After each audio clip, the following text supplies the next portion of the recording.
یوں سمجھے کہ طارق بن زیاد کی طرح کشتیاں جلا کے نکلے ہیں. صحیح صحیح صحیح. تو یہ پاکستان میں بھی یہ جو گھٹن ہے اسے ختم ہونا چاہیے, اور وہ گھٹن یہی ہے سرمایہ داران, مراد یافتہ طبقہ, پیسے والے, جاگیردار, وڈیرے, یہ جب بھی نشانے پر آئیں گے تو آپ دیکھیں پھر فرانس کا 1889 میں وہ جو بلڈ شیڈ آیا تھا اس میں کوئی بھی وائٹ کالر محفوظ نہیں رہا. وہ ان کو لگتا ہے کہ یہ ہر ہنستا ہوا چہرہ ہمارے رونے کا سبب ہے, ہر خوشحال شخص ہماری بدحالی کا ذمہ دار ہے. یہ چھوٹے چھوٹے انقلاب آپ نے دیکھے, لوگ ایسا کر سکتے ہیں. آپ نے دیکھا بے نظیر بھٹو کے اسیسینیشن پہ لوگ جس طرح نکلے تو ادارے محدود ہو گئے, تو یہ بھی نکل سکتے ہیں. یہ نہ سوچیں کہ ہمارے ہاں ایسا کچھ نہیں ہوگا. عتیق پیر صاحب, جب ایسی بات آپ کرتے ہیں, آؤٹ اسپوکن لوگ ہوتے ہیں, حقیقت بیانی پر آتے ہیں, تو یہ لوگ کہتے ہیں یہ تو بغاوت پھیلا رہے ہیں یار, یہ تو بلڈ شٹ کی باتیں کر رہے ہیں یار. تو یہ کیسے بات ہوگی, کیسے یہ جو ہے ان کو جگایا جائے گا, کیسے جو ہے اس استحصال سے بچایا جا سکتا ہے؟ دیکھیے بغاوت پھیلائی نہیں جاتی, بغاوت پھیلتی ہے. ایک فطری تقاضا ہے. ٹھیک. ہر زیادتی, ہر ظلم, جیسے میں نے ابھی آپ کو مثال دی کہ بہت ساری طبقات دنیا میں جو بالکل پسے ہوئے تھے, پسماندہ تھے, جو مظلومیت کی انتہا پہ تھے, وہ جب اٹھے تو پھر ظالم کا نام و نشان نہیں چھوڑا انہوں نے. تو اسی طرح یہ بغاوت پھیلانے والی بات نہیں ہے. اس میں اس کو بیلنس کرنا یہ حکمرانوں کا کام ہے کہ ان طبقات میں جو بڑھتا ہوا فاصلہ ہے اور وہ جو مزدوروں کے ساتھ جو استحصال ہو رہا ہے اس کو ختم کرنا. حکمران کس لیے ہوتے ہیں؟ حکومتوں کا کیا تو جو ہے آٹا فری بانٹ دیا کروڑوں روپے کا, اربوں روپے کا, بڑا دل ٹھنڈا ہو گیا ان کا. وہ آخرت سے لے کے یہاں تک کہ جو ہے انجام وہ یہ انعام سمجھ رہے ہیں, لیکن اس کی کتنی تذلیل ہوئی ہے. ابھی دیکھیں اتنی بات کے باوجود سید صاحب جی آٹا تقسیم کیا گیا بدنیتی کے ساتھ, دکھاوے کے ساتھ. جب کتنے لوگ, درجنوں لوگ آٹے کے حصول میں اپنی جان گوا بیٹھے, اور پھر اس کے بعد تقسیم کرنے والوں کے اندر سے ایک آدمی اٹھ کے کہتا ہے کہ 20 ارب سے زیادہ اس میں کرپشن ہے, تو یہ اس طرح کی لعنتیں ہوں جس ہر چیز کو خراب کر دینا. ایک تو ہوتی ہی نہیں ایسی چیزیں, ہوتی بھی تو اس سے کوئی تبدیلی نہیں آتی ہے. 2 وقت کی روٹی ملی ہوگی نا فری, اور وہ بھی رمضان میں, اور اس کے بعد الزامات. تو کہاں ٹھہریں گے یہ لوگ, یہ ہمارے رہنما جو لیڈر ہمارے بنے ہوتے ہیں؟ آپ دیکھیں ان سے کوئی بھی, ان سے فلاح کا کام بھی صحیح طرح نہیں ہوتا. ایک بات میں نے جو زندگی سے سیکھی سمجھی ہے, مجھے دیکھنے والے سننے والے بھی یہ بات پلے باندھ لیں. انسان کے جہاں وسائل, عقل, اس کی طاقت, اس کا منصب وہ ناکام ہو جائے تو ایک طاقت وہ کامیابی سے ہمکنار ہوتی ہے, وہ ہے آپ کی نیک نیتی, آپ کا جذبہ. نیک نیتی کا تو فقدان ہے صاحب, یہ سارا مسئلہ ہی نیک نیتی کا. بالکل ٹھیک آپ نے فرمایا. اس کا کیا حل ہے, کیسے ان کو ٹریک کیا جائے؟ تو ڈی ٹریک ہو گئے, گمراہ ہو گئے, بھٹک گئے. سید صاحب گھر میں, کسی گھر میں اکثر آپ دیکھیں ڈاکو گھستے یرغمال بنا لیتے. تو اگر گھر میں کھانے کو کچھ نہیں ہے, گھر میں کوئی مریض ہے, اس کو دوا چاہیے یا کوئی ضرورت چاہیے, تو کیا ڈاکوؤں سے وہ تقاضا کر سکتے ہیں, ان سے اپیل کر سکتے ہیں؟ نہیں, وہ تو لوٹنے آئے ہیں. تو یہ پہلے دیکھنا ہوگا جو ہمارے حاکم ہیں ان کے مقاصد کیا ہیں. عتیق صاحب بڑا آپ ہی کو زیب دیتا ہے کہ آپ اتنی گہری بات کریں. نظر آتا ہے گہری بات تو وہ ہو کہ میں انکشاف کر رہا ہوں, سامنے ایک یہ باتیں نہیں ہو رہی ہے نا, چراغ, یہ باتیں نہیں ہو رہی ہیں, نہیں کر پا رہے ہیں. ہماری یہ جو تیسرے چوتھے لیئر کے جو رہنما کہلاتے ہیں یہ بھی نہیں بات کر پا رہے ہیں. یہ سب غلام ہو گئے آقاؤں کے. میں نے ایک چیز دیکھی ہے, سیاست ہو یا زندگی کے دیگر معاملات, جب آپ کسی ظالم کے خلاف بات کرتے ہیں تو پہلے وہ اس کو پیشکش کرتا ہے. خاموش رہنے کا کیا چاہیے؟ تو ہے نا, اس ملک میں ایسے لوگوں کی تعداد بڑھتی چلی جا رہی ہے جو خاموش رہنے کے یا جرم میں شامل ہونے کے وہ پیسے لیتے ہیں. تو میں کیا کہوں, یہ ملک ہے اسلام کے نام پہ ظالموں کے ساتھ مل کے ظالم ہوا ہے. بے شک, بلکہ میں دیکھیں ایک بات میں آپ کو, جو ظلم سہتا ہے وہ بھی ظالم ہوتا ہے. آپ کے سوالات میں بڑے گہرے جوابات آتے ہیں. آپ کلام پاک میں ان یا امتوں کی داستانیں سنیں جن پر عذاب آیا، ان میں وہ لوگ بھی ہلاک کر دیے گئے جو ایمان لا چکے تھے، جو گناہ گار نہیں تھے، لیکن وہ حق کے لیے آواز نہیں اٹھاتے تھے، وہ مظلوم کے حق میں کو پکارتے نہیں تھے کسی کو، وہ ظالم کے خلاف اپنی حسب استطاعت طاقت استعمال نہیں، وہ کہتے ہیں کہ آپ جرت ہے تو ہاتھ سے روکیں، اگر ورنہ اس کو زبان سے ٹوکیں، ورنہ دل میں پھر ایک کسوٹی ہے کہ اپنے دل کو ٹٹولیں کہ اگر نفرت ہے تو سمجھیں آپ صاحب ایمان ہیں، نہیں ہے تو آپ صاحب ایمان بھی نہیں ہیں۔ تو یہاں لوگوں کو اپنا رد عمل دینا چاہیے۔ اب کچھ لوگ جو یہ بات کہتے ہیں، جو اس طرح کے ظالموں کے خلاف بات کر رہے ہیں، یقیناً وہ انہی کی بات کر رہے ہیں جو خاموش ہیں۔ تو کل کلا کوئی اس ملک میں غدر پڑتا ہے، کوئی بغاوت اٹھتی ہے، کوئی شورش پیدا ہوتی ہے، تو وہ لوگ یاد رکھیں جو سمجھتے ہیں کہ ہم تو اس کے ذمہ دار نہیں ہیں، لیکن خاموش رہنے کی قیمت دینی ہے۔ ہر برا آدمی اس لیے آپ پہ مسلط ہے کہ اچھے لوگ آواز نہیں اٹھاتے۔ یہ آواز نہیں اٹھاتے تو یہ جو آواز دبتی جا رہی ہے تو قبر کے اندر جا کر ہی بالکل ہی معدوم پڑ جائے گی۔ تو کب ہوش اٹھائیں گے کہ آواز اٹھانی چاہیے، ظلم کے خلاف کھڑے ہونا چاہیے، اس کو للکارنا چاہیے، جس طرح کے ایک آپ مثال بنے ہوئے ہیں، آؤٹ اسپوکن بات کر رہے ہیں آپ نے بتایا کہ خطرات بھی زندگی میں ہوتی ہے، اس کو بھی چیلنج کرنا پڑتا ہے۔ اس کو بتائیں تو صحیح، کیسے یہ دلیری اختیار کی جائے، یہ بہت وقت کی ضرورت ہے۔ دیکھیں، آپ جب حق بات کرتے ہیں تو یہ حکم ربی ہے، اور جو حکم ربی ہے اس میں اللہ آپ کو امان دیتا ہے۔ میں اپنی تعریف میں کچھ نہیں کہتا، آپ مجھے جانتے ہیں۔ کراچی میں بدترین صورتحال تھی، میں نے سب سے پہلے آواز اٹھائی کہ کراچی میں تاجروں سے بھتہ مانگنے والا ایک گروہ پیدا ہو چکا ہے، جس کو ایک بڑے مشہور ایک چینل نے بریک کیا۔ اس کے بعد وہ لوگ جن پر یہ الزام تھا انہوں نے مجھ سے رابطہ کیا، بڑی تعداد میں ملے، انہوں نے صفائیاں دینا شروع کر دیں، جبکہ ان کے لیے تو کوئی بہت آسان تھا کہ مجھے مار سکتے تھے۔ ہڑتالیں ہوئی، میں نے کچھ عرصہ تو ان کے دباؤ پہ ان کی حمایت بھی کی، پھر میں نے سمجھایا اور اس سے بھی وہ باز رہے۔ تو جو بھی پرچیاں دیگر یہ سلسلے چلتے تھے، آواز جب آپ یہ سمجھ کے آواز اٹھاتے ہیں کہ یہ مجھے ہے حکم ازاں لا الہ الا اللہ، تو پھر اللہ پاک آپ کو امان دیتا ہے، اللہ آپ کو اپنی پناہ میں رکھتا ہے، اور وہ جسے چاہے سزا دے، جسے چاہے امان دے، جسے چاہے مروا دے۔ زندگی اور موت تو اسی کے ہاتھ ہے۔ تو میں بار بار یہ بات کہتا ہوں کہ مؤذن کو اذان دینا چاہیے، نمازی آتے ہیں نہیں آتے یہ اس کی جواب داری نہیں ہے، اسے پوچھا جائے گا تو نے اذان کیوں نہیں دی، اسے یہ نہیں پوچھا جائے گا کہ مسجد میں نمازی کیوں نہیں آئے۔ اس لیے آپ آواز اٹھاتے رہیں۔ میں ہر وہ طبقہ جو میری بات سن رہا ہے، اس میں جو لوگ سمجھتے ہیں کہ ایمان کا تقاضا کیا ہے، قرآن ہمیں کیا حکم دیتا ہے، ہمارے نبی پاک محمد مصطفیٰ صلی اللہ علیہ وسلم کی کیا سنت ہے، تو میں وہ چاہیں تو دیکھ سکتے ہیں، کلام پاک کو میں یہ بات تلاش کر سکتے ہیں کہ جب قانون نہ ہو تو اجتماعی زندگی اختیار کریں، زیادتی ہو، ظلم ہو، ناانصافی ہو، تو اپنی توفیق کے مطابق، طاقت کے مطابق آپ کو رد عمل دینا ہے۔ اگر آپ یہ رد عمل نہیں دیتے تو نمازوں کے ساتھ خدا کے سامنے سرخرو کوئی نہیں ہوگا۔ یہ روزے زکوٰۃ یہ آپ کو نہیں بچائیں گے۔ زندگی اصل یہ ہے۔ علامہ اقبال کہتے ہیں کہ جو ہے نا، یہ یہاں مردوں کو گنا کرتے ہیں، تولا نہیں کرتے، مطلب کردار پر دھیان نہیں ہے، سروں پر کی گنتی پہ دھیان نہیں۔ یہاں تو سروں کی گنتی بھی فیل ہے۔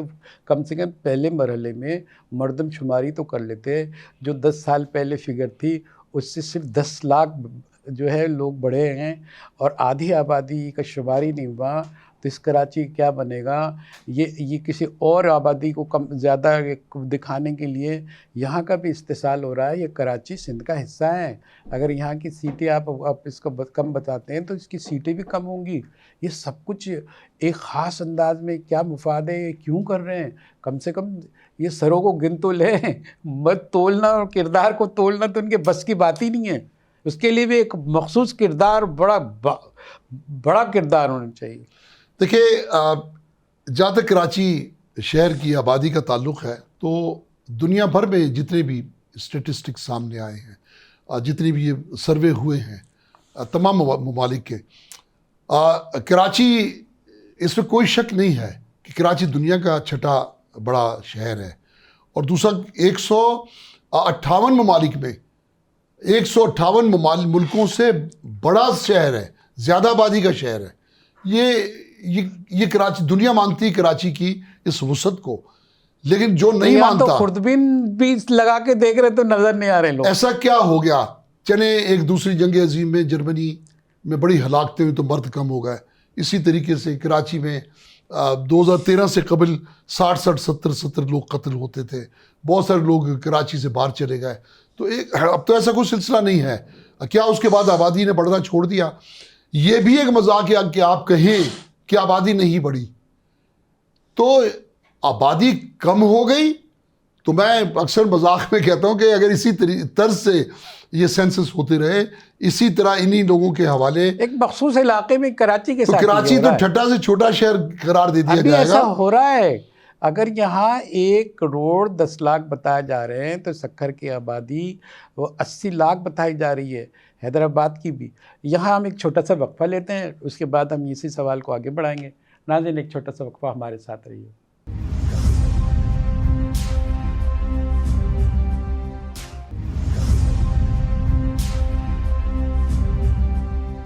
ویلکم بیک ناظرین، پروگرام میں دوبارہ ہم آپ کا خیر مقدم کرتے ہیں۔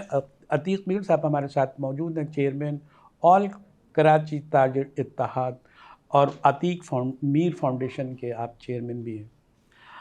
اس کے ساتھ بھی کچھ حوالے پیٹرن ان چیف ہیں آپ آرام باغ فرنیچر مارکیٹ ایسوسی ایشن کے۔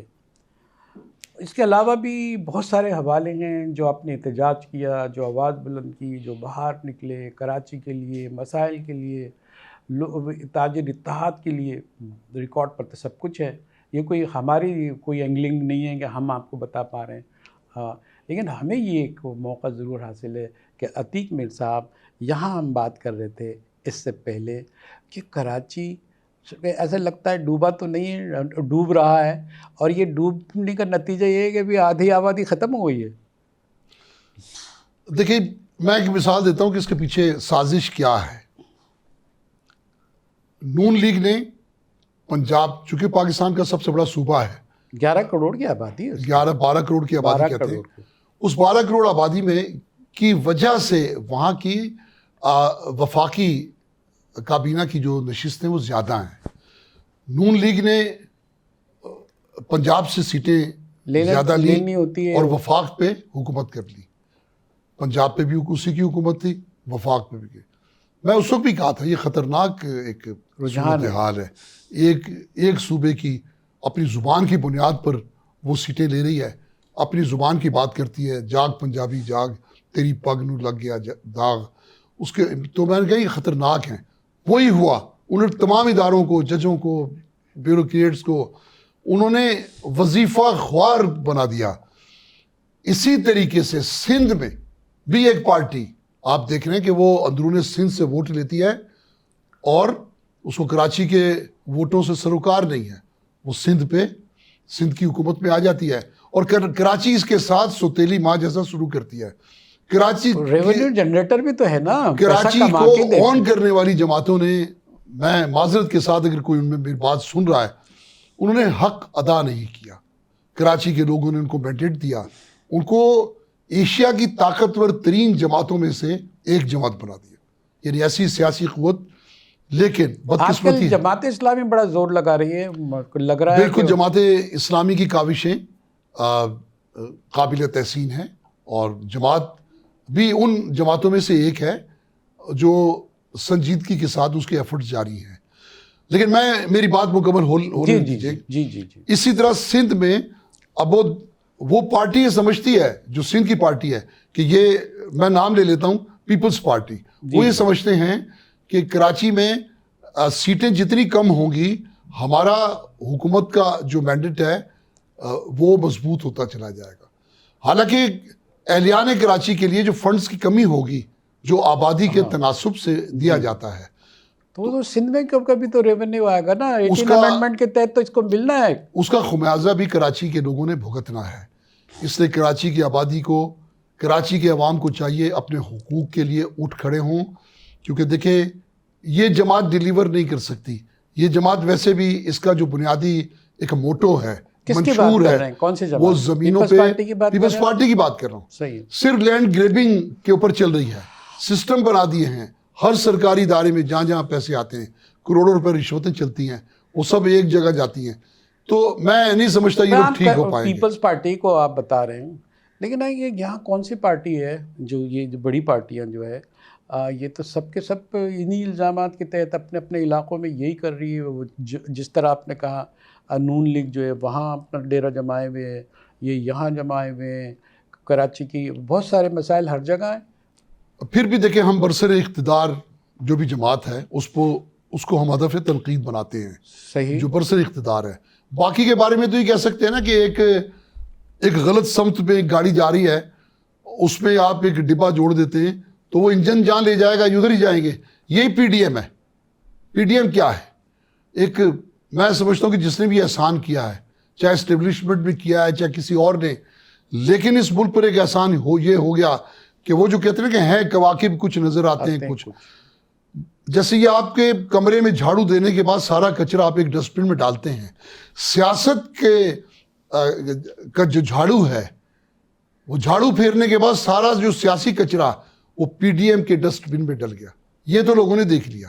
پھر جو ادارے جنہیں ہم سمجھتے تھے اس ملک کے لیے بہت اچھا کردار ادا کرتے ہیں، میں سمجھتا ہوں ان کی بھی اصلاح کے معاملات سامنے آئے ہیں، انہیں بھی ٹھیک ہونا چاہیے. ابھی یہ جو اسپلٹ ہو گیا نا، تمام بریکس اینڈ کریکس تمام اہم اداروں میں ہے. پاکستان کا کیا بنے گا سر؟ یہ تو ایسا لگ رہا ہے کہ پاکستان میں پھر ایک نئی لکیر پڑ رہی ہے.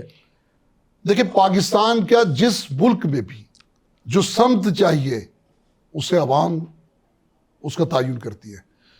میں واضح طور پہ بات کہتا ہوں، میں فطرت کو، قدرت کو بہت زیادہ اہمیت دیتا ہوں. اللہ کے جو اصول ہیں، جو ہمارے پیارے نبی نے کی فرمان ہیں، جو عوام طے کرے گی وہی اس کا مستقبل ہے. یہ بات سوچ لیجئے. جو عوام آج سوچے گی کہ ہمارے ساتھ، ہمارے بچوں کے ساتھ ہمارے ملک کا مستقبل کیا ہونا چاہیے، وہی ہوگا، اور اس کے مطابق عوام کو رد عمل دینا ہے. چاہے اب یہ نہ سمجھے کہ میں کس کا ووٹر ہوں، نہیں بالکل، اب یہ سمجھے میں پاکستان کا ووٹر ہوں. میں پاکستان کا رائے دن. مسلم لیگ جب جیتی، قائد اعظم کی مسلم لیگ، تو آپ دیکھیں کہ انہوں نے کتنے ضلع، کتنے صوبے، کتنی جگہیں ایسی تھیں کہ ان کا ریشو تو دیکھیں کہ اگر 35 سیٹیں تو 35 کی 35 ان کے حق میں. تو اس طرح عوام جو چاہے گی، ان نشستوں کی بنیاد پر انگریز مجبور ہوئے کہ پاکستان کی آزادی کا اعلان ہوا. ایک چھوٹا سوال آپ اب جاری رکھیں. آج اگر پاکستان کو بچانا ہے، اس ملک کے عوام نے، اس ملک کے بہی خواہوں نے، اس ملک کے خیر خواہوں نے، تو یہ سمجھ لیں، سن لیں، پلے باندھ لیں میری یہ بات کہ وہ جو عمل وہ کریں گے اس کے مطابق اس کا نتیجہ آئے گا. آپ پاکستان سے اگر واقعی وفادار ہیں، بروں کے خلاف اٹھیں، اتحاد متحد ہو کے اٹھیں. دیکھیں یہ کیسے شکست نہیں کھائیں گے. یہ سب بزدل تو ویسے بھی. ایک بات، ایک چھوٹا سا سوال ہے، یہ مقبوضہ ہیں، یہ قبضے میں ہے، یہ غلام ہیں. کوئی جو بھی جس کے پاس بھی پاور ہے اس نے اپنے اپنے چھتوں غلام میں. اگر وہ جو زمیندار ہے تو اس نے مزارے کو غلام بنا رکھا ہے. جو سرکار میں اس کے بڑے بیوروکریسی بھی یہی کھیل کر رہی ہے. اور جس کے قابو میں لوگ جو ہے آزاد نہیں ہیں، آج سے آزاد نہیں ہے، 50 سال سے آزاد نہیں ہے، 60 سال سے آزاد نہیں ہے. چند سال کی شاید آزادی، اس کے بعد آزادی ملی گا. ہمیں تو قبضے گروپ آتے رہتے ہیں، قبضہ گروپ یہ، قبضہ گروپ یہ، کبھی سیاست سے، کبھی اس سے، کبھی اس سے. یہ تماشا ہے. تو کیسے یہ ووٹ دینے کے قابل ہوں گے آزادی سے؟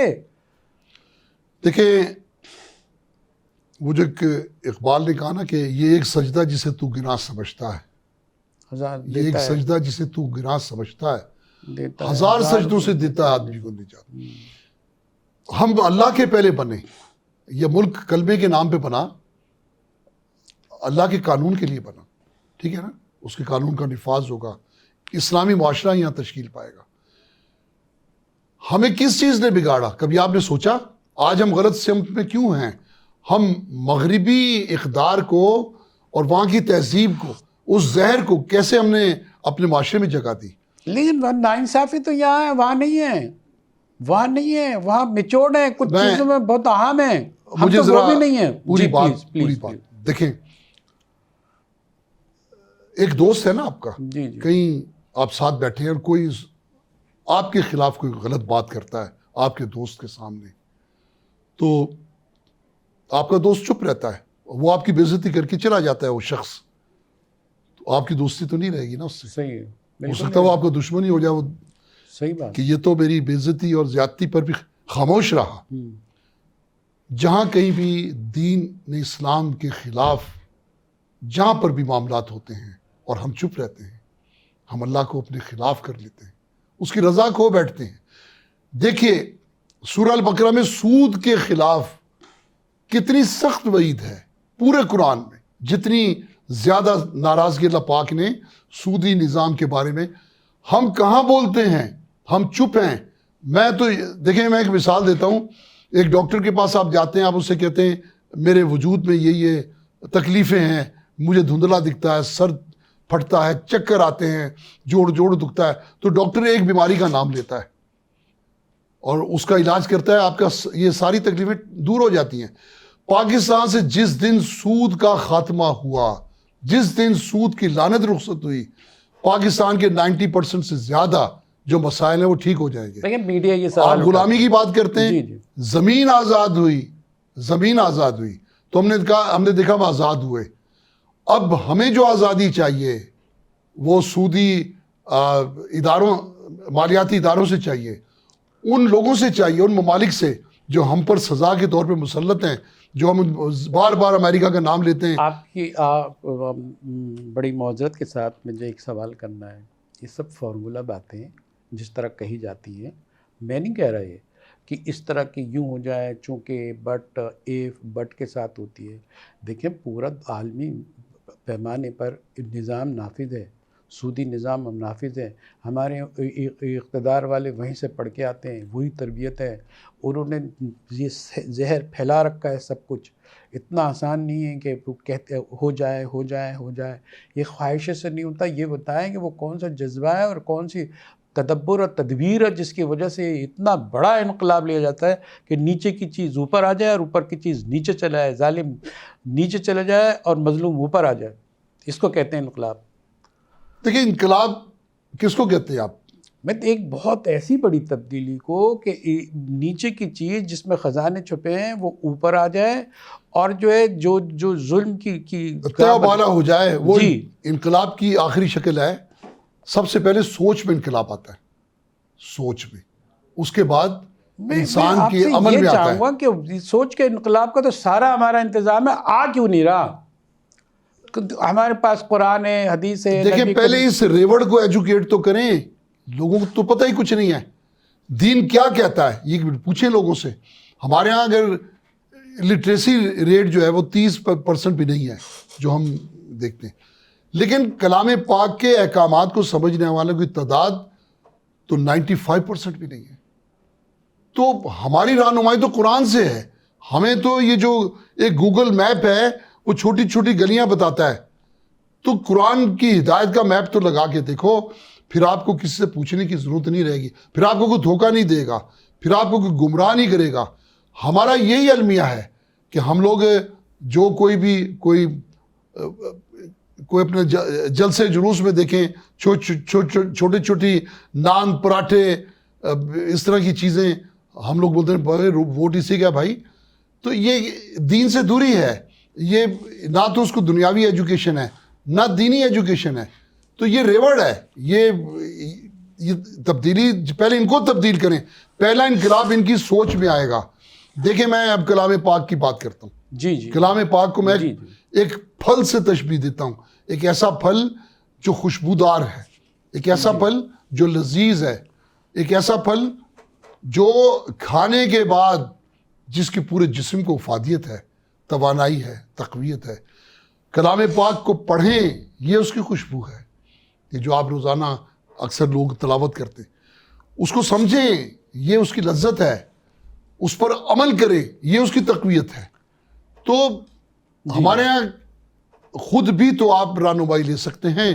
ضروری نہیں کہ آپ کو مدارس میں جانا ہے. آپ کو علماء کرام جس مدرسے میں جائیں گے میں زیادہ تر میں دیکھتا ہوں ایک مسلکی ایک بات ہوتی ہے، لیکن ہماری بات جو ہے ایک ہی ٹریک پہ کافی آگے بڑھ گئی ہے. کچھ اور بھی سوالات ہیں ہمارے. اور پھر اکثریتی جو ہمارے علماء ہیں، بدقسمتی ہے، وہ فضل الرحمان جیسے ہیں کہ جو کہتے ہیں کہ اس کو ووٹ دو گے تو کفر ہے، ہمیں ووٹ دے گو تو جنت میں جاؤ گے. جنت کا دوزخ کا فیصلہ تو یہی ہونے لگا ہے نا. حشر تو جی ہاں، یہی بالکل. برپا کر دیا گیا ہے. یہی اعلانات ہو رہے ہیں، یہی کافر بن رہے ہیں، یہی مسلمان بن رہے ہیں، اور یہی ظالم ہے، یہی جابر ہے، اور ظالم مزے میں، باقی سب جو ہے وہ مزے لے رہے ہیں. جو یہاں ایک چھوٹا سا بریک لے لوں اگر آپ کی اجازت ہو، کیونکہ بچہ ناظرین ایک چھوٹا سا بریک لیتے ہیں. بریک کے بعد دوبارہ حاضر ہوں گے. ہمارے ساتھ عتیق میر صاحب موجود ہیں. تعارف کے محتاج تو نہیں ہیں، ہمارے ساتھ رہیے.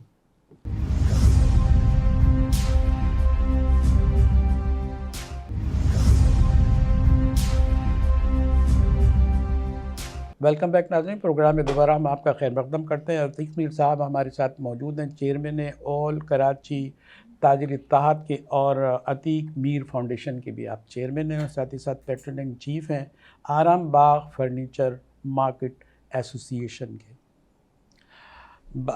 بیچ میں بہت سارے ہم حوالے اور بھی دے چکے ہیں اور دیتے رہیں گے. عتیق میر صاحب، آپ بھی ایسا لگتا ہے کھاتے پیتے گھرانے سے تعلق ہے، اور جو ہے آپ کو کیا معلوم ہوگا کہ یہ جو مہنگائی ہے اس نے کیا تباہی مچائی ہے. آپ ترجمانی تو کرتے رہیں، ذرا دکھ بھی تو بتائیں کہ لوگ کہاں پس رہے ہیں، کیا پس رہے ہیں. دیکھیں، مہنگائی کا ہمیشہ تعلق آپ کی آمدنی سے بھی ہے. ایک وہ طبقہ جس کی آمدنی معقول ہے، مناسب ہے، اس کے لیے مہنگائی اتنی پریشان کن نہیں ہے. جن کی آمدنی بڑھ رہی ہے وہ ایک الگ ایلیٹ کلاس ہیں، وہ الگ لوگ ہیں. لیکن ایک متوسط طبقہ اور وہ جو مڈل ٹو لوور ہے، یا سمجھے کہ جو ملازم پیشہ لوگ ہیں، چھوٹی چھوٹی ملازمتیں کرتے ہیں. مسئلہ ہے کہ دنیا میں ایک لہر تو آئی ہے مہنگائی کی، لیکن جب آمدنی میں کمی آتی ہے یا آپ کے اگر کاروباری ہیں تو آپ کی معیشت کی شرح نمو وہ کم ہوتی ہے. جو آپ دیکھیں پچھلے سال بھی مہنگائی تھی، کوئی 20% تک مہنگائی تھی، لوگوں کی چیخیں نکلی. لیکن چونکہ شرح نمو پاکستان کی تاریخ میں زیادہ تھی، 6% سے زیادہ تھی. اس مرتبہ تو 0 پہ آ گئی. یعنی آپ کی آمدنی کچھ نہیں ہے اور آپ کے اخراجات 48% تک بڑھ گئے. پچھلے سال اگر 20 تھے، اب 48% تک آپ کے اخراجات جو فوڈ کے سلسلے ہیں وہ بڑھ گئے. تو یہ جس تفریق نے بہت زیادہ لوگوں کو پریشان کیا. بدترین حالات بتائیں کہ بدترین حالات میں کہاں تک گر چکے ہیں لوگ. یہ المیہ ہے، اس کی طرف اشارہ کریں، فوکس کریں، بات کریں. کر سکتے ہیں آپ بات. دیکھیں پھر میں آپ کو ایک بات بتاتا ہوں. میرے خیال اس سے زیادہ بدتر کیا ہوگا. میں ایک NGO چلاتا ہوں، عتیق میر فاؤنڈیشن، جس میں بہت سارے گھروں میں عزت دار سفید پوشوں کی مدد کرتا ہوں اور بند بٹھی کرتا ہوں. کافی لوگ مجھے پیسے دینے آتے ہیں، اور ابھی اس سال کچھ ایسے لوگ بھی آئے جو میرے ڈونرز تھے. اچھا. اب وہ مدد کے لیے آئے. اچھا جی آپ بتائیں. میں اس سے زیادہ کیا بات کروں، اس سے زیادہ کیا بات کہ دینے والا ہاتھ لینے والا ہو جائے. اور میں نے وجہ بھی پوچھی. جی تو بات یہی تھی، کاروبار نہیں ہے، مقروض ہو گئے، اخراجات بڑھ گئے، گھر کے افراد زیادہ ہیں. دیکھیں، حکومت تو اپنا ایک کام کرتی ہے، پیٹرولیم کی قیمتیں، گیس کی قیمتیں، آسمان سے بجلی کی قیمتیں. ہر آدمی کبھی سوچا نہیں تھا کوئی آدمی ایک سفید پوش کہے گا کہ میر صاحب یہ بجلی کا یہ بل بھروا دیں، بڑی مشکل ہے، یہ میڈیسنز دلوا دیں، بڑی مشکل ہے. تو اس وقت جو ان اشیاء کی قیمتیں جب بڑھتی ہیں تو دیکھیں، گیس مہنگی ہوتی ہے، روٹی مہنگی ہو جاتی ہے، آٹا ویسے مہنگا ہے، 160-170 روپے پہ چلا گیا ہے. اسی طرح آپ دیکھیں پیٹرول، ایک ملازم پیشہ آدمی ہے، وہ 100 روپے کا پیٹرول بھی اگر گھر سے نکل ڈلواتا ہے تو نوزل وہ ٹینکی سے ٹچ کرتا ہے اور ہٹا لیتا ہے. وہ مشکل سے ایک طرف کا سفر کرتا ہے. صحیح ہے. اس طرح بجلی ہے، لیکن آپ جیسے تبلیغ کرنے والے لوگ اور چرچا کہ بھائی زبانی جمع خرچ، آپ سے مراد یہ نہیں جو طبقہ کر رہا ہے، آپ تو پریکٹیکلی کر رہے ہوں گے اور اس کے شواہد بھی موجود ہیں، لیکن باتیں کرنے والے بہت ہیں. باتیں کرنے والے جو ہیں، ابھی میں نے دیکھا، میں جانتا ہوں آئیڈینٹیفائڈ وہ لوگ ہیں، وہ یہ انہوں نے سبزی ترکاری کے بازار لگا لیے ہیں، اس سے زیادہ ریٹ پہ بیچ رہے ہیں اور ہمدردی بھی کر رہے ہیں اور دوسرے بھی کر رہے ہیں. جعل سازی کتنی ہیں، ان سے کون پوچھے گا؟ آپ سے مراد میں اور آپ کی بات کر رہا ہوں. میں یہ بھی ایک المیہ ہے کہ جس ابھی ہم نے بات کی، میں اس کا ایک حوالہ ہی دوں گا کہ جی بڑی لوگ اہم بات سمجھے تو صحیح، جو دین کو سمجھیں گے تو ان کے اندر اللہ کا خوف بھی ہوگا. رمضان آتے ہیں، ہر آدمی منافع خور بن جاتا ہے، ہر آدمی ذخیرہ اندوزی شروع کر دیتا ہے، ہر آدمی قیمتیں مصنوعی طور پہ بڑھا دیتا ہے. یہ ہم ہیں، مسلمان ہیں، ہم مسلمان بھائی ہیں. ہمارے موقع پرستی یہ ہمارے معاشرے سے نہیں جاتی. تو پھر آپ ظالموں کو کیوں کہہ رہے ہیں؟ ہر آدمی ظالم ہی ہے. تو جس کو جہاں موقع لگ رہا ہے وہ نقب لگا رہا ہے اور کما رہا ہے. جو جتنا ابھی آپ نے ایک بات کی تھی کہ یورپ کے جب ہم بات کر رہے تھے کہ وہ ہمارے اسلام کے اوپر چلتے ہیں. دیکھیں اسلام کے اندر سزاؤں کا بھی تو ایک تعین ہے نا، سزائیں بھی جی بالکل ہے، ہاتھ تک کاٹ دیتے ہیں، انگلی کاٹ دیتے ہیں. یہاں اگر کوئی گوشت مہنگا کرتا ہے، کوئی پھل مہنگا کرتا ہے، سبزی، میڈیسن دیگر، اس پر ادارے ہیں دنیا بھر میں ہیں.